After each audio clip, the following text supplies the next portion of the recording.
பாக்குறதுக்கு இவ்வளவு பெருசா இருக்கு, ஒருவேளை சின்ன டிராக்டரா இருக்குமோ, இல்ல பவர் டில்லரா இருக்குமோ, நீங்க நினைக்கிறது எதுவுமே இல்லைங்க. இது வீசநகரோட பவர் வீடரு. 10 HP. 10 HP உங்களுக்கு டிராக்டர் கீக்குள்ள அடிச்சு நொறுக்கிட்டு போய்கிட்டே இருக்கும் வீடு. இது வந்து பாத்தீங்கன்னா செல்ஃப் ஸ்டார்டோட வந்துடும். கையில எடுத்து நம்ம ஸ்டார்ட் பண்ணிக்கலாம். கிட்டத்தட்ட 4 அடி 4.5 அடி வரையுமே நீங்க களை எடுத்துக்கிறது, உழவு ஓட்டுறது எல்லா வேலையுமே பாத்துக்கலாம். அதை விட முக்கியமானதுன்னா டிராக்டர்ல நீங்க ட்ரெய்லர் போட்டு இழுக்கிற மாதிரியே இந்த வண்டிய டயரை பாருங்க, 12 இன்ச் சாலி டயர். அதனால கிட்டத்தட்ட 1 டன் வரையுமே புல்லிங் பவர் இருக்கு. 1 டன் வரையுமே நீங்க ட்ராலி போட்டு பொருட்களை எடுத்துட்டு போய்க்கலாம்.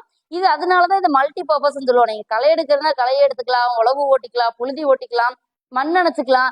ட்ராலி போட்டதுன்னா ட்ராலி போட்டுக்கலாம். இல்ல மருந்து அடிக்கணும் அப்படின்னா HTP ஸ்ப்ரேயர் போட்டு மருந்து அடிச்சுக்கலாம். தண்ணி இறைக்கணும் கிணத்துல இருந்துன்னா ஒரு வாட்டர் பம்ப் போட்டு தண்ணி இறைச்சிக்கலாம். இந்த ஒரு வீடு இருந்தா நீங்க எல்லா வேலையுமே பாத்துக்கலாங்க.